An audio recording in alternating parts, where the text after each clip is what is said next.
And a good Tuesday morning to you. Welcome into the Nick Craig Show, streaming live this morning on YouTube, Rumble, X, and Facebook. Don't forget that you can take the show with you 24/7 on demand by checking out the Nick Craig Show, available in your favorite podcast app. You can also visit the website and listen online at nickcraig.com. Our show this morning is brought to you in part by the Law Group. Visit them online at lawgroupnc.com or give them a call at 910-251-6088. More from them coming up a little bit later on in the program this morning. Well, it is slated to be a busy week in government. Not that things, I guess, as we've been covering over the last couple of weeks, not that things have necessarily been slow, but since around the July 4th holiday, Congress has been out of session. They, of course, the big, beautiful bill signed in just before, or signed in on July 4th. But last time we were covering really what was going on in Congress was the week before that, leading up to that, the debate taking place on the big, beautiful bill in both the Senate and the House. President Trump signing it into law on July the 4th. And since then, Congress, for the most part, has been on recess. There's been some skeleton sessions here and there, some things being discussed, but in terms of all the delegation, folks from all across the United States being in Washington, D.C., well, that has not been the case. However, as we look forward to what is coming up on your second day of September, as we ring in the new month, both chambers, the House and the Senate in Washington, D.C., are set to return from their various districts across the United States. And one of the big things that you are going to hear discussed over the next, couple of weeks is going to be government funding. As it stands right now, funding is scheduled to run out as it stands on September the 30th. This is under a stopgap spending bill that was approved by Congress in March of this year to continue. There was set to be a government shutdown in March to continue funding, to allow government to continue in its operation. Lawmakers passed that stopgap funding measure to fund the government until the end of September. And, as we see every single time, just kicking the can down the road, extending it a couple of months here or there, all of that to lay out what is likely to be a busy month in Congress. Couple of other things that, of course, we'll get into, but government funding is probably set to be the largest in terms of actual importance in terms of, having an impact on everything going on. Government funding will be the largest. There are other things, and we'll get into those and cover those in the coming weeks as we watch that unfold. But obviously, a government shutdown going to be a big topic of discussion. We'll see in terms of funding what lawmakers, obviously, as you know and are well aware of, Republicans do have complete and exclusive control of government in Washington, D.C. You've got President Trump laying down the law in the Oval Office, and then, of course, Republicans having their majorities in both the Senate and the House. It will be interesting to see, depending on what this spending bill looks like. How short-term is it going to be? Is this going to be a long-term bill? Are we going to kick the can down the road till around Christmas, which is typically what happens? They'll pass a stopgap funding measure until around the end of the year. So that will force lawmakers right around Christmas time to be in Washington, D.C. and saber-rattling over government spending. So we'll see exactly what happens there. But for Republicans, especially those in the House, a lot of the question is going to be, can they get all Republicans on board? As you probably can imagine, and we don't have any of the details yet, I'm sure debate has gone on, and this is kind of one of the things to note. We see this even in North Carolina as the General Assembly is on, essentially a break or recess. They've got a couple of voting days left. Big difference, I'll note. In North Carolina, the legislature is part-time, where in Congress, they are a full-time governing body. They do have breaks and recesses. When lawmakers are not in this case, Washington, D.C., or in Raleigh, you still have discussions that are taking place, especially when you get up to the senior levels of leadership. Like, for example, Mike Johnson's office, Speaker Johnson in the House, he's not just been off for the last month and a half playing golf and hanging out in Louisiana. I mean, him and his staff have been working with other members in House leadership. You can imagine across the chamber, dealing with folks in the Senate leadership office. They've been working on this stuff behind the scenes, negotiating, hammering out details, and that will, of course, lay the bedrock, the groundwork for what we'll see in this spending bill. So as it stands right now, both chambers will need to pass, and President Donald Trump will have to sign a total of 12 funding bills to avert a complete or partial government shutdown by September the 30th. So far, the Senate has passed an initial draft of 3 of 3, while the House has only passed 2. Only one, a bill to fund military construction, has passed both chambers. Lawmakers will also need to pass the National Defense Authorization Act, which is an annual bill to set military policy. However, the toughest challenge for the spending bills will be the Senate, where Republicans will need support of 7 Democrats to overcome a filibuster. Despite that, the Office of Management and Budget, OMB, and the director there, in Russ Vought, has called for a less bipartisan appropriation process.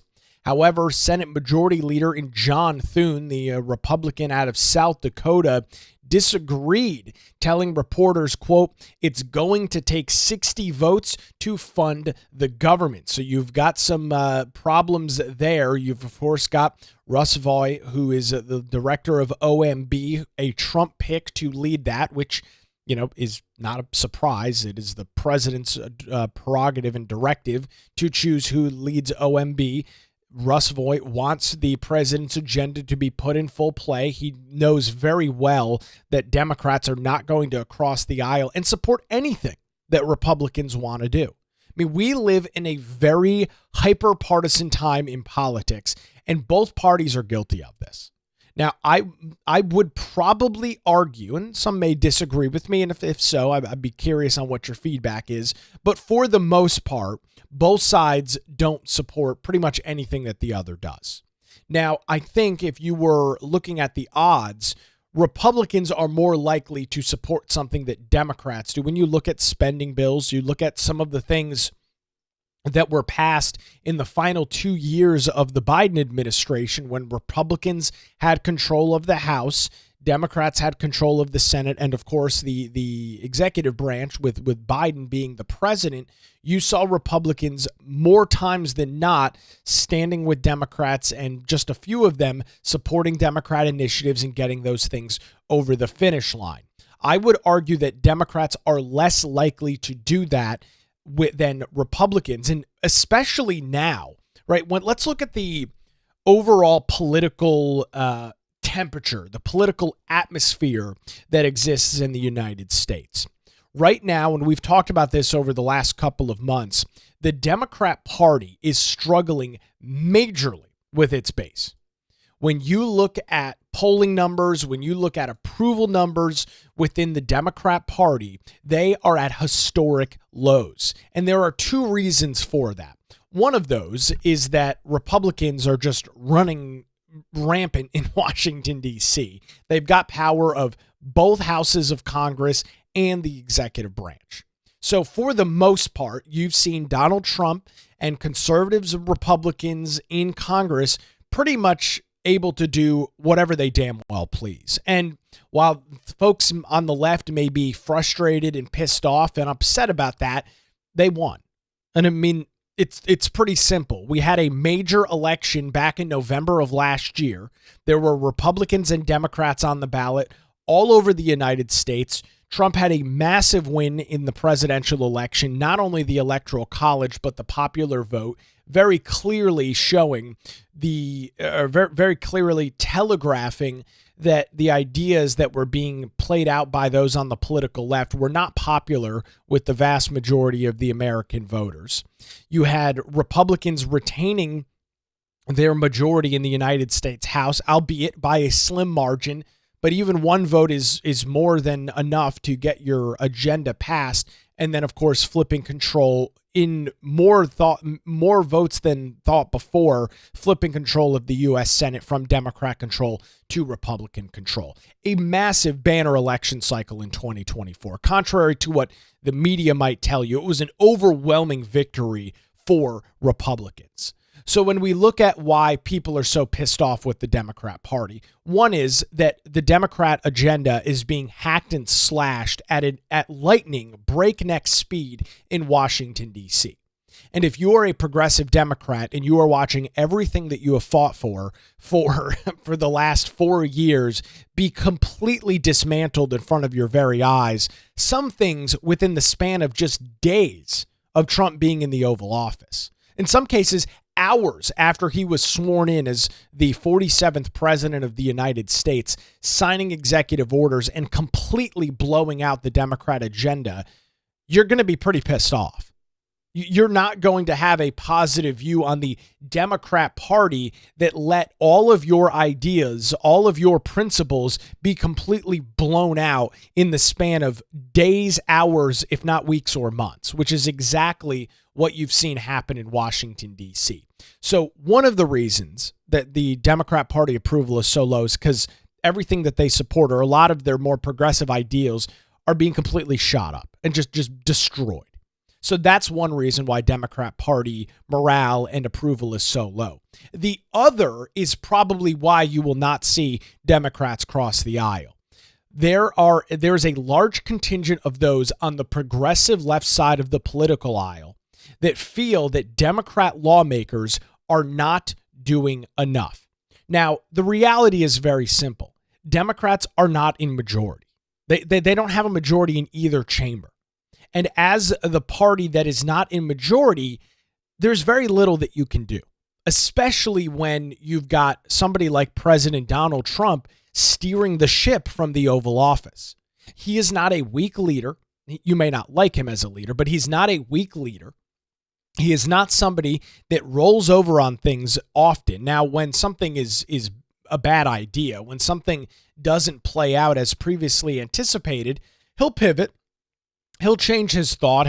He can adapt to things pretty quickly, but he's not going to be bullied into changing something because Democrats who are not in the majority are pissed off about something, right? That's not going to happen. It may happen with other presidents. It may happen even with other Republicans, but it's not going to happen with Donald Trump. So there is a movement on the progressive side of the political aisle. There's some thought on the progressive side of the political aisle that enough is not being done to stand up to Donald Trump, stand up to the Republicans, and push back against the so-called MAGA agenda. And so this puts Democrats in a very precarious spot. Obviously, the vast majority of the things that Trump is doing in Washington, D.C., Democrats will claim they're not in favor of. Some of that is because they are diametrically politically opposed to them. Democrats and liberals believe certain ways about certain things. Republicans and conservatives feel in most cases, the complete opposite way about those issues. So inherently, you've got political disagreements that exist between the two political parties. That's nothing new. That is why, part of the reason why the two-party system continues to be as prominent as it does in the United States. So yes, of course, you've got Democrats that vehemently disagree with what Trump's doing because they are diametrically opposed to the policies. But for things that Democrats might be able to agree with, for example, something like military spending, it is very hard for them to cross the aisle and vote with Republicans on anything because they risk becoming under fire from those in the progressive wing of the Democrat Party. Those on the progressive left do not want to give Republicans, or more importantly, Trump, wins on anything.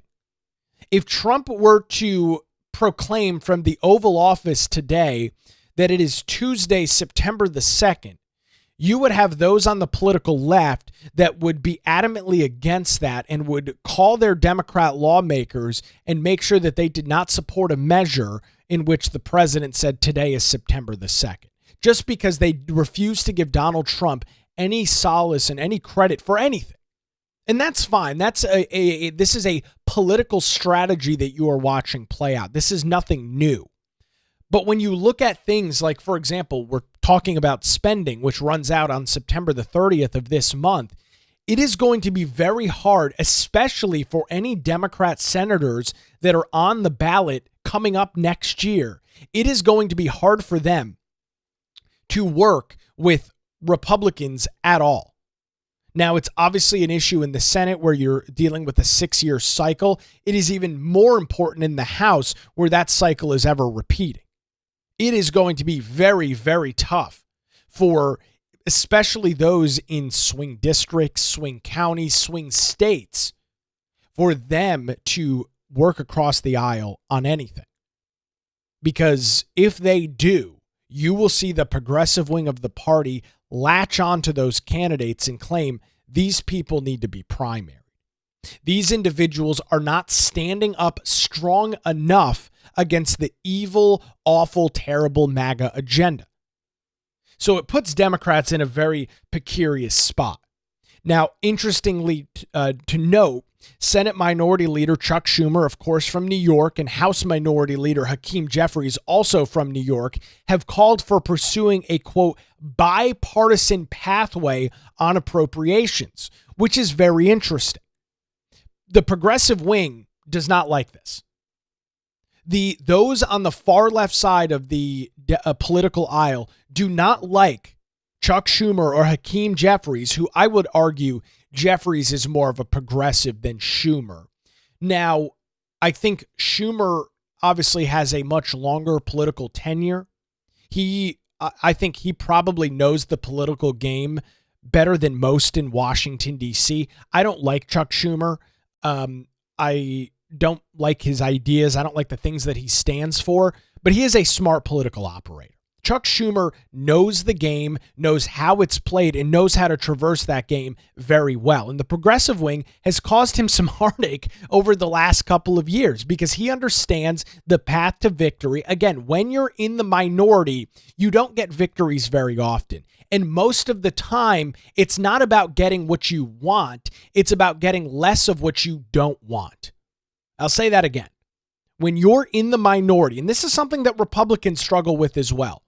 We saw this under the Biden administration. You're never going to get what you want when you're in the minority. And so all you can really lobby for is getting less of what you don't want to be enacted. And yes, that is in fact a win. And I'll contend to even some of my conservative friends this morning, we need to come around to this concept and start believing in this idea a little bit better. When the other party has exclusive and complete power, even the smallest victories need to be applauded, right? You're not going to get sweeping reform to government like you might want it when your party is the minority in the House and the Senate and the Oval Office, which is what you had for the first 2 years during the Biden administration. Even in the last 2 years, you had just control of the House by, what was it, like 5 or 6 votes? I mean, your ability to negotiate, your bargaining chips are relatively small. And so simply advocating for your policies and your ideals really doesn't do any good because nothing's going to get approved. But if you can push off or hold off some of the other parties' priorities, if you can try and fight off some of the things that you are opposed to as the opposite political party, that is a major win. And so I'm curious, as Schumer and Jeffries make these comments and told the media this over the last couple of weeks, that they were interested in a bipartisan path, it's going to be interesting to see what they mean by that. What does a bipartisan path look like from the eyes of more predominantly Chuck Schumer, who is holding up the vote and will be able to hold up the vote in the Senate under the 60-vote filibuster? It's going to be very interesting what bipartisan path looks like to him. It really, if I'm being perfectly honest with you, doesn't really matter what Hakeem Jeffries wants. Speaker Mike Johnson doesn't need any Democrats to support him in the House. That's, of course, under the thought that all Republicans are on board. We've already seen issues with that this year. So who knows exactly what that might look like. And, maybe do you have the Thomas Masseys of the world and some of the others that block Republican efforts to pass a budget or pass these 12 spending bills more accurately because he doesn't think the cuts go far enough, or it's not exactly what he wants, so he's ready to just burn the entire thing to the ground. So it's going to be curious as Republicans go through that. So that is obviously one of the biggest issues that have to be dealt with, is this some sort of spending measure, 12 appropriation bills before September the 30th, or the discussion of a government shutdown. When does that spending go until? Not immediately clear on that. So that's one of the big things in Congress. The other is Trump nominations. And you've seen Trump battling with Thune over the last couple of weeks over this. There was some discussion about recessed appointments, as the Senate was in recess over the last 6 weeks or so. And Senate Republicans this week, as they make their way back to Washington, will also continue their efforts to confirm Trump's executive appointees, which have been slowed by Democrat procedural moves. It's important to note that it does only take a simple majority to confirm those nominees in the United States Senate, which Republicans clearly have in the Senate. So there's no real risk there, as Senate rules make it a simple majority to confirm those nominees one by one. Unanimous consent, where there is no objection from a senator, allows a nominee to be confirmed without a roll call vote.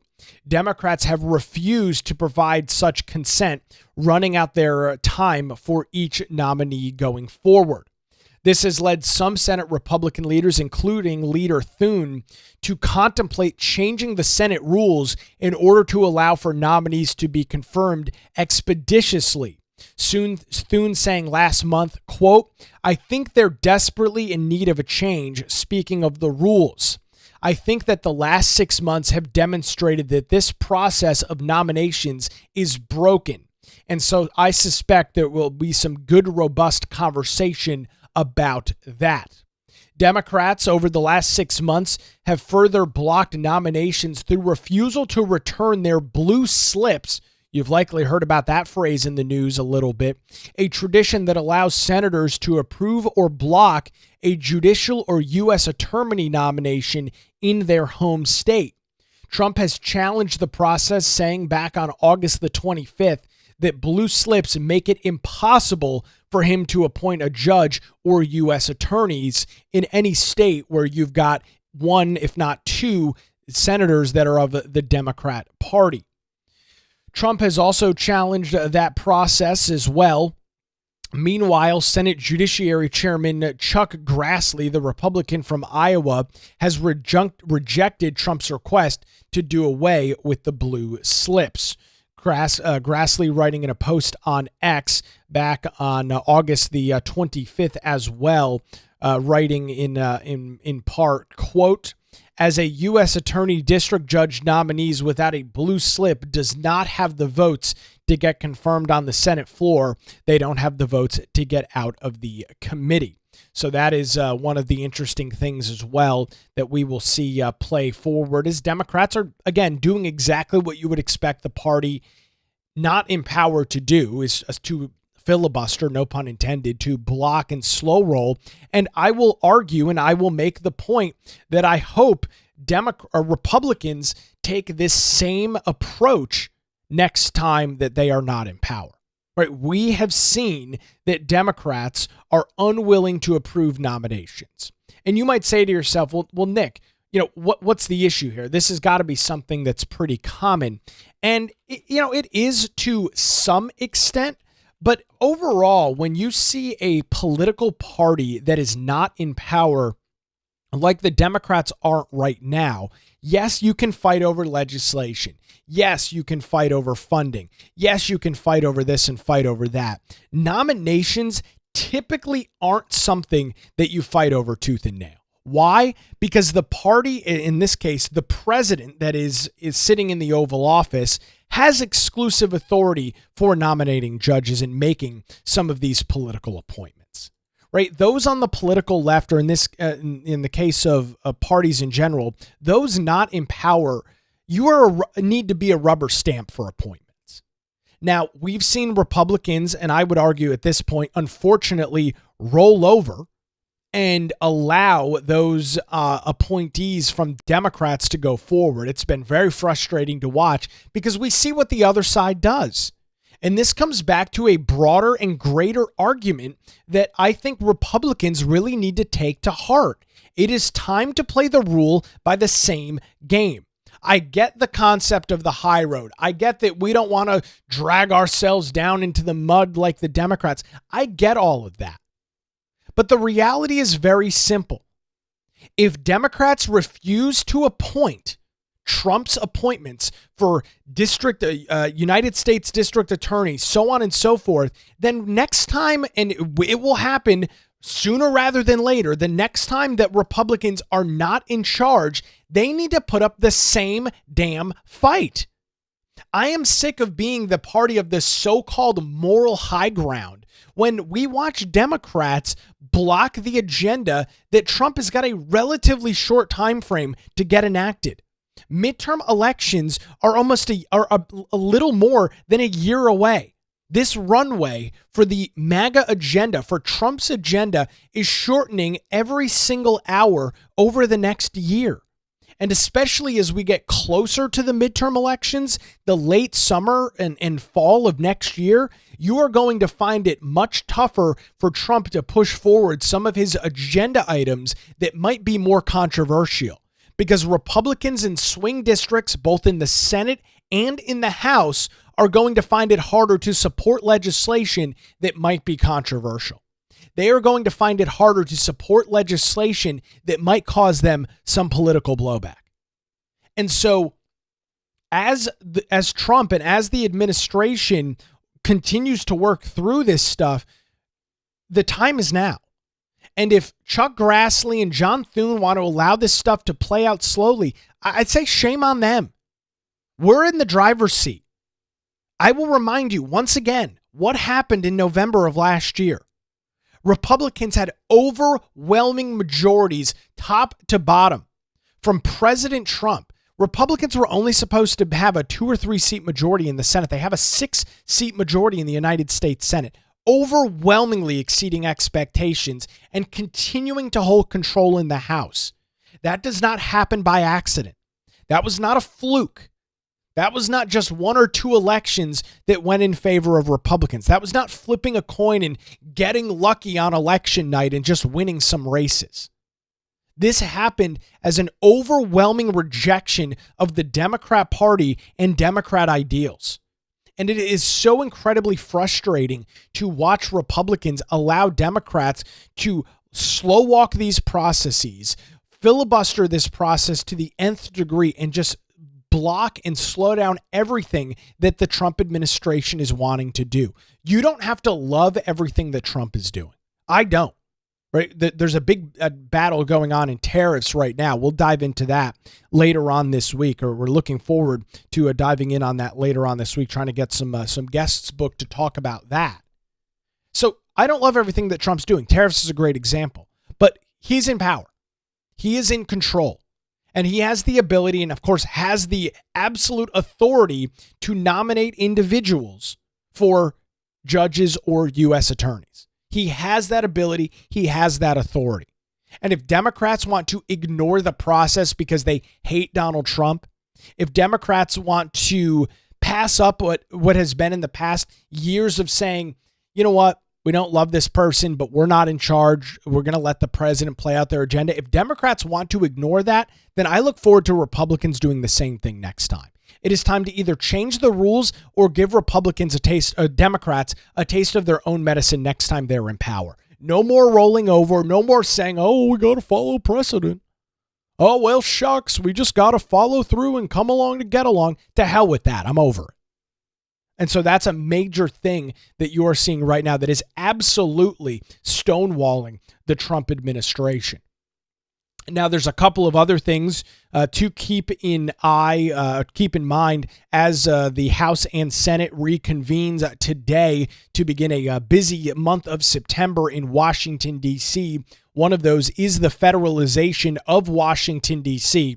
We'll get into those details plus some of your comments coming up here in just a few minutes. Before that, I do want to tell you and thank the Law Group for their continued support of the Nick Craig Show. When legal challenges arise, make sure you put your trust in the Law Group right here in Wilmington. Since 2003, their experienced attorneys have provided high-quality, affordable legal services across the eastern half of our state. Whether you're facing a divorce, navigating real estate transactions, or God forbid you're in a situation where you need a strong defense, the Law Group has your back. Their dedicated team ensures your questions are answered and issues are resolved as quickly as possible. Great news, folks. They're located right here in Wilmington downtown and just a phone call away at 910-251-6088, or you can visit them online at lawgroupnc.com. Give them a call, 910-251-6088, or their website, lawgroupnc.com. The Law Group, experience and dedication you can rely on. We appreciate the Law Group and their continued support of the Nick Craig Show and encourage you for any legal challenges, big or small, reach out to the Law Group. Let them know that you heard about it here on the Nick Craig Show, lawgroupnc.com or 910-251-6088. Congress is going to have to deal with President Donald Trump's crackdown on crime in Washington, D.C. We'll get into some of those details coming up as the Nick Craig Show rolls on the day after the Labor Day holiday weekend, streaming live this morning on YouTube, Rumble, X, Facebook, and of course available 24/7 wherever you get your podcasts.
And a good Tuesday morning to you. Welcome back to the Nick Craig Show as we kick off the month of September. Taking a quick look at your forecast this morning. Today, temperatures in the lower middle 80s. No chance of any rain. Should be a real nice one. Cooler start to the day. Only 63 degrees out in Wilmington right now. Temperatures staying mild for the next couple of days before they heat up into this weekend. Temperatures close to 90 degrees Friday and Saturday. So far looks to be a nice start to the month of September. September as we get kicked off here in this month. All right, so back to the Congress as lawmakers from all across the U.S., their various districts and states will be making their way back to Washington, D.C., starting today to begin hammering out a lot of business, a lot of the things that we've talked about over the last 6 or 8 weeks. Congress has not been in session, so a lot of things for them to deal with. One of the biggest, in terms of impact, it's obviously big for the District of Columbia and Washington, D.C., and could be relevant in some other large municipalities, but it's probably to get the most news coverage, and it's gotten an incredible amount of news coverage, is Trump's crackdown on crime in Washington, D.C. We saw the president back a couple of weeks ago use his authority, which he in fact does have to the chagrin of those on the left, his authority, usurping that authority on the District of Columbia and sending in federal authorities to crack down on crime. Sending in federal authorities to clean up the streets of Washington, D.C. From panhandling to tent cities to the homeless population, open air drug use, public intoxication, urination, defecation on the streets. Like many other paradise Democrat cities across the country, D.C. falling into the same trap as everybody else, allowing their progressive ideas, allowing their progressive policies to take what was once a prominent place that people wanted to visit into what I call progressive hellholes, which is what Washington, D.C. had unfortunately become. So President Donald Trump used his authority, which is limited in scope and based on time, to send in federal officials. And one of the major things that is going to be up for debate in Congress, and one thing that you are going to see major pushback from on the left, is going to be Congress extending Trump's authority to control the Washington Metropolitan Police Department. So here are the details. Under Section 740 of the House Rules Act of 1973, the president can take control of the local police force for up to 48 hours and can renew the authority for up to 30 days. And we are well within that 30-day period of time right now. After that 30-day mark, or to continue it after a 30-day mark, Congress would need to sign off on continued federalization. And so that is going to be a major discussion. The White House has continued to ratchet up the pressure on Congress, even though they haven't been there.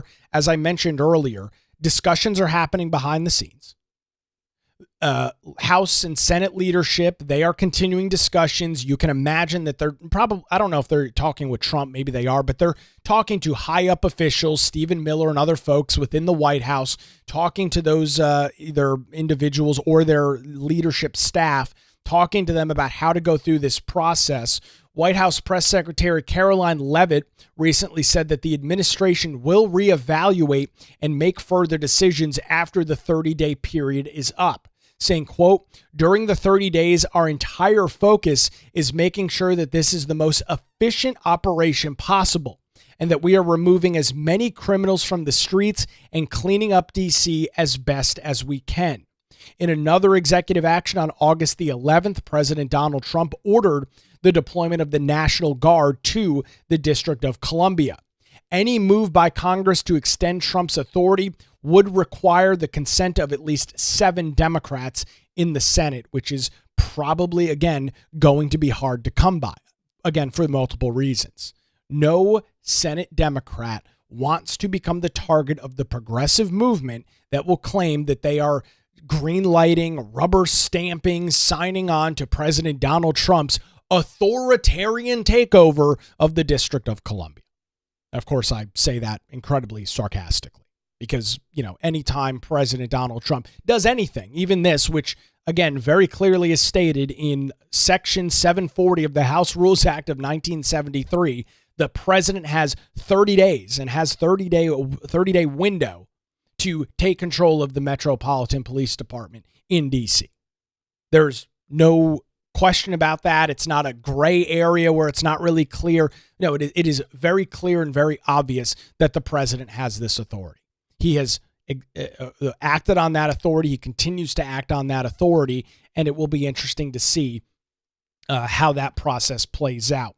Getting some comments in this morning, I guess a question coming in saying, is T-gang enforcement a state or federal issue? Can Judge Jeanine Pirro prosecute DC teen crime, or where is the crime sent to juvenile court where they just get released so gangs put guns in teens' hands? Well, that's one of the major things that's being discussed right now is some of those authorities. And I will admit that does remain kind of a gray area.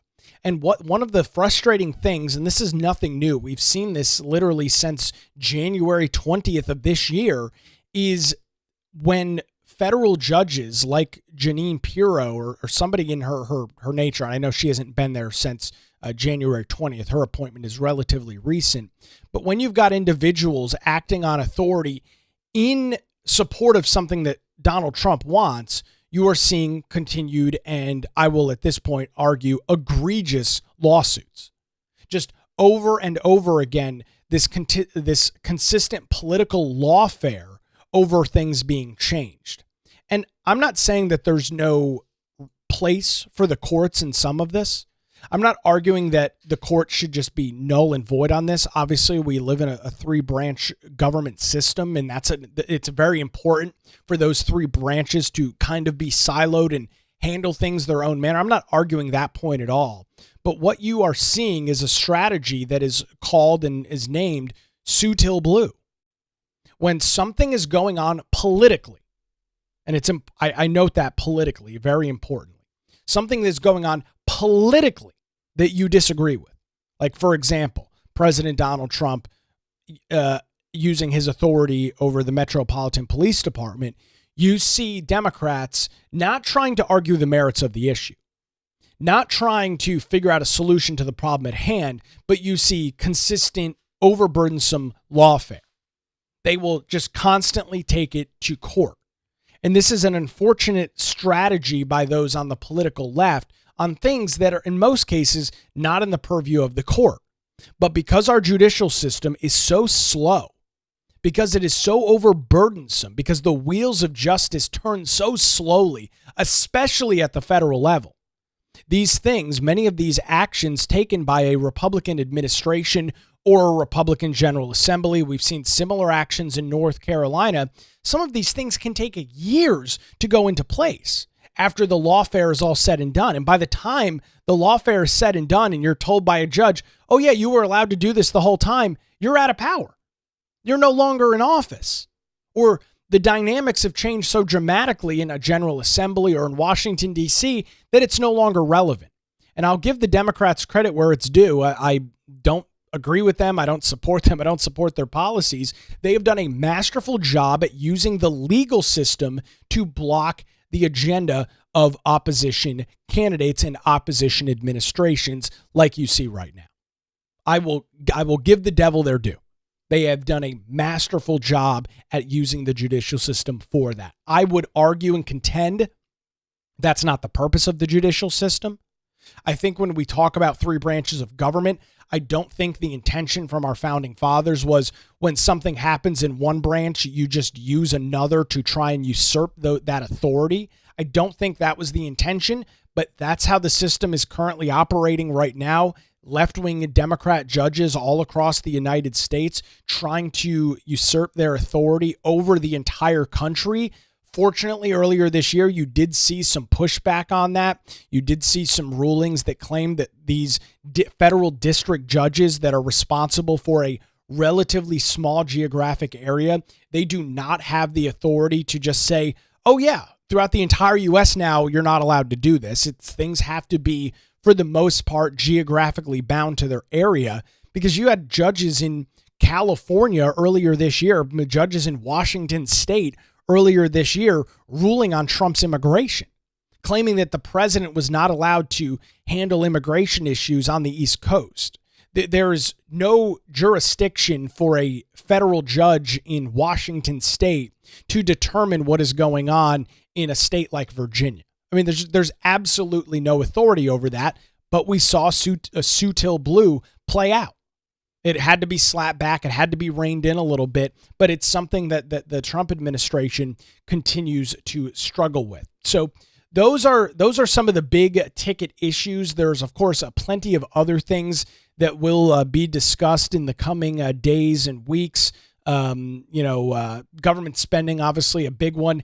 Tariffs has been in the news a lot over the last week or so with the ruling on that. We'll get into those details later this week. Plenty of other things. The Epstein files, I'm sure, will come back up for debate and discussion. A lot of that stuff as Congress is back in Washington this week. So we will keep an eye on all of that, keep an eye on all of those details. And as soon as we figure out exactly what is going on there, what the relevance is, and what things are looking like, we'll pass those details along to you right here on the Nick Craig Show. Also, something to keep on your radar today. President Donald Trump is making an announcement from the Oval Office at 2 p.m. That announcement, at least from rumors early this morning, is about the Department of Defense. Not exactly sure what that is going to look like, not exactly sure what that is going to be, but it is something with the Defense Department. Maybe it has to do with tariffs, maybe not. That will take place at 2 o'clock this afternoon. If the president says anything that is super newsworthy or has any major impact, of course, we'll keep an eye on those details and bring that information onto you, onto the show here as well. Well, this was a pretty shocking story. This came out late last night as I was rounding out last night, getting all the show prep ready to go. I saw this come across the wire. Representative Jerry Nadler, who is 78 years old, I'll show you a picture of him. You'll absolutely recognize him when I show you a picture of him, is set to not seek re-election as the one of the elder members of Congress have announced that he is not seeking re-election. Jerry Nadler making a lot of memes and a lot of social media chatter over the last couple of years having to do with his attire, his pants seemingly riding up all the way to his stomach. These are some of the pictures of Jerry Nadler that have drawn some interesting conversation on social media over the last couple of years. Him and his office announcing yesterday that he will not seek re-election in the House in the midterm elections next year, marking an end to his 34-year run representing the Midtown Manhattan area, a very prominent district in the United States, of course, right in the heart of the Big Apple in Congress. Nadler, who is 78 years old, cited a need for, quote, generational change, that's a direct quote, as a reason for calling it quits, and appears to suggest that watching former President Joe Biden's decline was a factor. The congressman told the New York Times this, quote, watching the Biden thing really said something about the necessity for generational change in the party, and I think I want to respect that. It's a pretty interesting statement there from Nadler, noting that a younger replacement can maybe do better and can maybe help us more. There is expected to be a massive vacuum for Nadler's seat, a pretty big deal in Midtown Manhattan, very prominent figure in Washington, D.C., as you are likely to see a plethora of candidates all push in or try and push into this seat in Midtown Manhattan, which again has not been an open seat in 34 years. So that's going to be interesting to watch. And his commentary about, handing the baton, I'm now paraphrasing what he told the New York Times, but for lack of a better term, handing over the baton to those on the younger side of the political spectrum, that is something that I think is probably well applauded across the country, but particularly when you look at what is going on the more progressive side of the political aisle. When you look at this major movement from those on the progressive left, these that are the Antifa, defund the police crowd, right? The Squad, the Rashida Tlaibs, the Ilhan Omars, the AOCs, who of course also is from New York, as those individuals, which this ideology tends to be more prominent amongst younger progressives. It's an interesting comment there from Jerry Nadler. Now, this is me reading in between the tea leaves. Is he pushing back on the status quo leadership of the Democrat Party? Pushing back against somebody like Chuck Schumer, who is also the Senate minority leader, also from the state of New York? Is he pushing back on the what we'll call the old guard of the Democrat Party? Is he saying that what is being pushed by these folks doesn't make sense and we need to usher in the younger more progressive movement? Or maybe he's not saying that. But his comment to the New York Times is one that definitely, as I was reading it last night, I was definitely scratching my head over.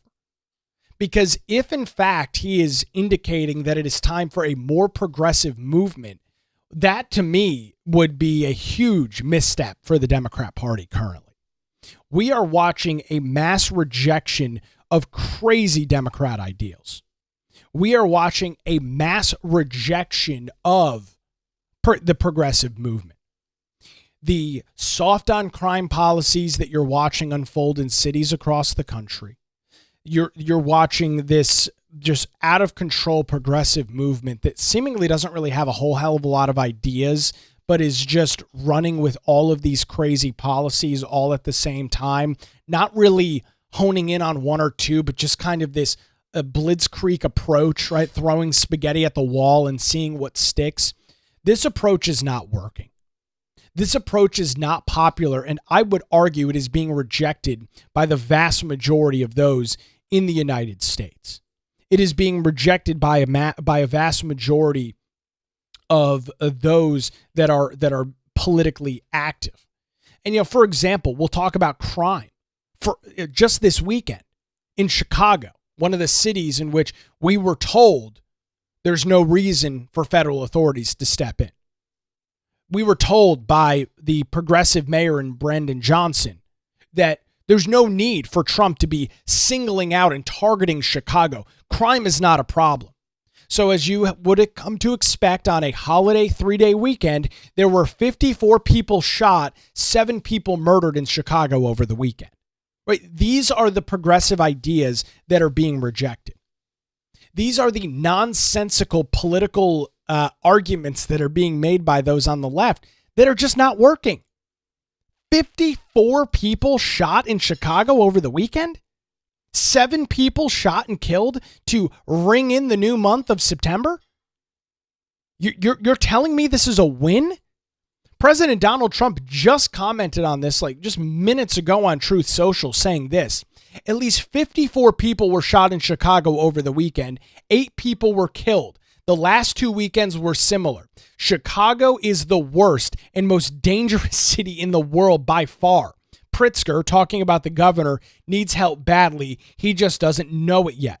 I will solve the crime problem fast, just like I did in D.C. Chicago will be safe again and soon make America great again. This comment coming in just minutes ago from President Donald Trump as he continues to ratchet up his pressure over crime in major Democrat cities.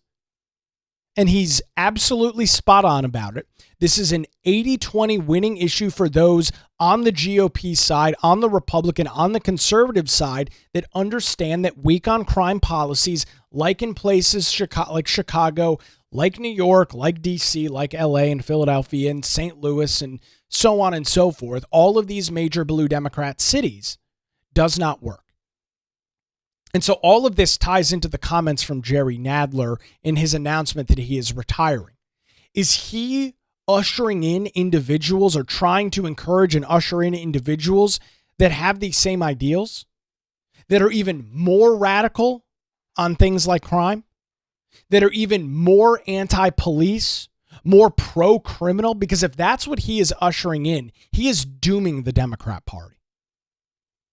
I don't have a crystal ball. I can't guarantee anything as it relates to elections. Anybody that says they can guarantee what's going to happen in an election is purposefully lying to you, because they have absolutely no clue. Elections are so unique and so dynamic. But as we sit here heading into the month of September, it looks to me that if the Democrat Party does not get their act together very quickly, and I mean very quickly, midterm elections are a little over a year away. If they do not get their act together very quickly, they are going to face a significant hurdle as we head into the midterm elections. Democrats should do well next year. Midterm elections always, historically, have favored the party that is not in power. That would be the Democrats right now. This is a historical norm going back 100 plus years. The party that is not in power, the opposition party, always does better in midterm elections. As it stands right now, as the polling stands right now, and as the national attention stands right now, things do not look very good for those on the left. And part of the reason why is being on the losing side of these 80-20 issues like crime.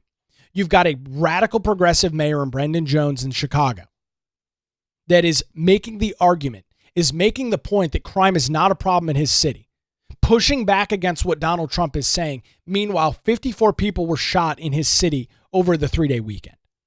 And he's going to stand up on the national stage. He is going to jump in front of cameras and microphones and claim that there is no problem here. The only way you can describe that as is complete and total insanity.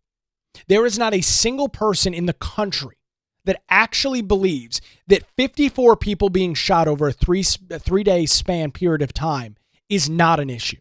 And anybody that says they don't think that's an issue is just a hyper-partisan. They are only saying that because they don't like what Donald Trump is threatening and they want to support the progressive cause.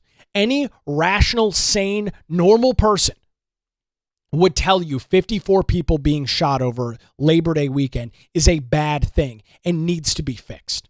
54 people, 7, maybe 8 being killed. Those are not good numbers for those that are cheering this on and are running with the banner on the progressive left. Right? This does not fit their narrative, does not fit their agenda well at all.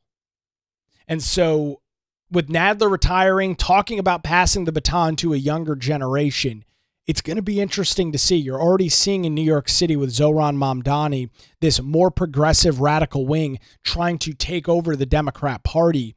The question is this isolated to hyper blue areas in states like New York, or does some of that start trickling out to other states across the country? If it does, I think the Democrats are doomed because these ideas are not popular. They might be in the echo chamber.